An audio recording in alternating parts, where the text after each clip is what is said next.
Is that number 10?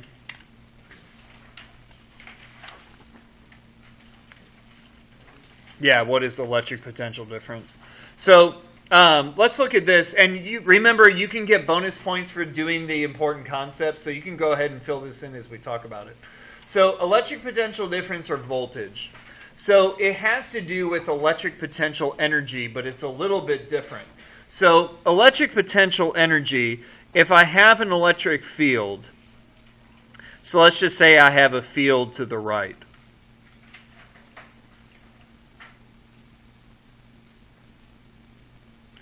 And I put a charge in that field. Electric potential energy is how much energy does it have here. So how much stored energy does it have at that particular spot? That's electric potential energy. Okay? Electric potential difference is what's the difference in energy between 2 points. So let's say this is point A where I start, and it goes to point B over here.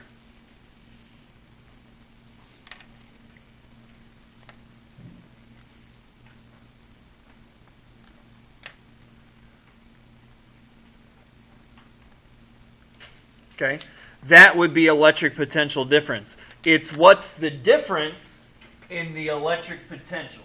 So the difference in the electric potential between 2 spots. What does this sound like? There's something you're very familiar with. You use them all the time. What does this sound like? Starts with a B. Sounds like batteries, but it's not. Batteries, excellent. You guys are just... I've never used a battery before. You have a phone. Phones have batteries. Oh, I thought you... Okay, I guess, yeah. I thought Yeah. like the actual, like... You mean you don't get toys that light up and have bells and whistles, and you got to replace the batteries all the time? No, sadly, no. I wish. My kids, yeah, we go through a lot of batteries in our house, because they, like, my daughters have these like glow up light things, and they all turn them on for the entire night, so they last like a month, and then they got to replace the batteries. Yeah. That's why I went to PlayStation, because batteries are just tremendous. Yeah. All right. So that would be electric potential. So batteries are a great example of this. So a battery, let's say you have a 9-volt battery. What that means is the potential difference between one prong and the other prong is 9 volts. So that's the amount of energy change between one and the other. So that's what electric potential difference is. So electric potential difference, again, or voltage, however you want to think of it, it's the difference in potential between A and B. Okay. All right, electric force and electric field are pretty straightforward, but that's the big two I wanted to talk about on those. All right, let's jump to Unit 7. So we're doing all the electricity units first. Okay, any of these that you need me to talk about? Series and parallel, equivalent resistance, Ohm's law, voltage, current, and resistance, Kirchhoff's voltage, and Kirchhoff's current law.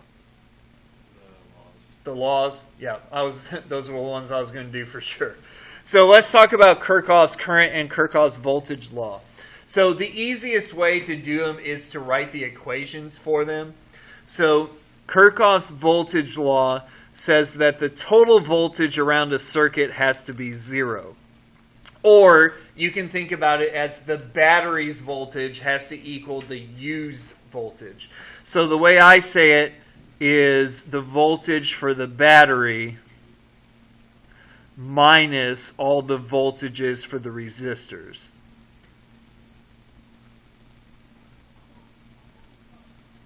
So Kirchhoff's voltage law says the voltage around the loop is going to be 0. The total voltage around the loop has to be 0, which again just means that the used voltage equals the provided voltage. Okay? So that's Kirchhoff's voltage law. Kirchhoff's voltage law means what about the voltage? There's a very specific thing that goes with this. There's very specific property for them. Yeah. So, yeah, but based off of the equation, what has to be true for the circuits? So, series versus parallel. It's been a hot minute since we've done this, yeah? So it's split. So when you add things in series, you split the voltage between them. If you add them in parallel, you don't split the voltage. So there's a couple of questions like that on here. So an example of that would be number 16. So, nope. Here, 17. The voltage across a 2 ohm resistor is 2 volts. The voltage across a 4 ohm resistor in parallel is. Parallel things have the same voltage because of this law, and series things share the voltage because of this law. And the reason is, for parallel circuits, it's just V battery minus V1, and that's it. That's it. But for series, it's battery minus V1, minus V2, minus V3, minus V4, however many there are. So the voltage gets shared for series. It's its own thing for parallel. The current law is this. I in equals I out. So the current coming in equals the current going out.